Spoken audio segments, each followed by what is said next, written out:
বৌমা আমার পাক্কা চ্যাংরা লাসানি।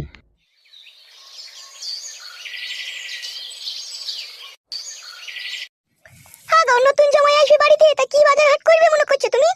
বালের বাজার হাট করবে? বত্তর শাক লুবো 1 আটি, মুলু লুবো 2 আটি, দুটো মুরগি ছাড় লুবো, কাটা আলু লুবো 1 কেজি, পটল লুবো 500, ভেন্ডি লুবো 250, সোয়াবড়ি লুবো 1 প্যাকেট, আর যদি গুলিং সাইজের চারা পোনা পাই তাহলে 250 গ্রাম দিয়ে লুবো। পাগলা চোদার মতো কথা বলো না, ঠিক আছে? সে নতুন জামাই 4-5 দিনকার জন্য বেড়াই যাচ্ছি, ওগুলা খাবে নাকি? ওগুলা নাইলে আমরা খাবো, ও কি খাবে? আমরাও তোদের বাড়ি গেলাম, আমাদেরকে কি খেতে দিল?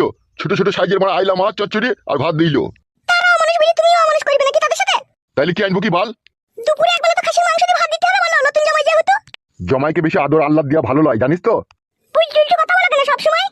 আমার বিটির স্বামী সে, তাকে আদর দেবো না তো কাকে আদর দেবো? জমাইকে লাউড়া বেশি আদর দিলি জমাই বাঁদর হয়ে যায়। সে বাঁদর হোক, শিয়াল হোক, যা হবে হোক গু, আমাদের কর্তব্যটা আমাদেরকেই করতে হবে, সেটার পরে কেউ করবে না, বুঝতে পেরেছো তো? এখন ওসব প্যাচাল কথা বাদ দিলে ওরা কি আনতে হবে তাই বল। খাসির মাংস নেবে 300 গ্রাম, আমেরিকা মাছ নেবে 500। জামাই আমার পেঁপে ভাজি খেতে খুব পছন্দ করে, একটা পেঁপে নিয়ে নেবে 500 1 কেজি মতো।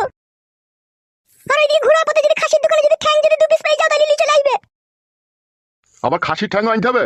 এই যে আমেরিকা মাছ নিবি, খাসির মাংস নিবি, আবার খাসির ঠ্যাংলে কি করবি রে বড়া? তুমি বুঝো না কেন গো? জামাই আমাদের ঘুমের রুটি দিয়ে খাসির ঠ্যাঙে ঝোল খেতে খুব পছন্দ করে গো। ও খান কি ছেলে শুয়ে বাচ্চা সবই খায় নাকি? ও মাই, আমার কি সব বুলাসের কথা, নতুন জামাই কইবে গা লিচু কেন গো? ও চুদির বেটা ফেদামুকু জামাই যদি আমাকে বলে কুকুরের ঠ্যাঙে ঝোল দিয়ে ঘুমে রুটি খাবো, আমাকে মনে হয় তাহলে কুকুরের ঠ্যাং আইন দিতে হবে। তুই যা কথাবার্তা। কুকুরের ঠ্যাং আবার কেউ খায় নাই গো? ও যদি বলে আইন দিয়ে, ও বলবে না, তুমি বাজার যাও যাও। শালা একটা জমাই জান চলি দিচ্ছি, 4-5টা জমাই থাকলে কি যে হইতো তা আমি বুঝতে পারছি। কখন আইবে কখন বলিস? 10 টাকার মধ্যে চলে আসবে, তুমি যাও তাড়াতাড়ি বাজার যাও।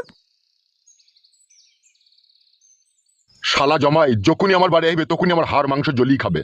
ও শালা এমন শালা। ভাতার একটা পেয়েছিলাম, জন্মের বড় চিদা ভাতার। না, ভাত কটা চাপাই গা, তার আবার চলে আসবে নাইলে। বাবারে শ্বশুর আব্বাই তো মনে হচ্ছে।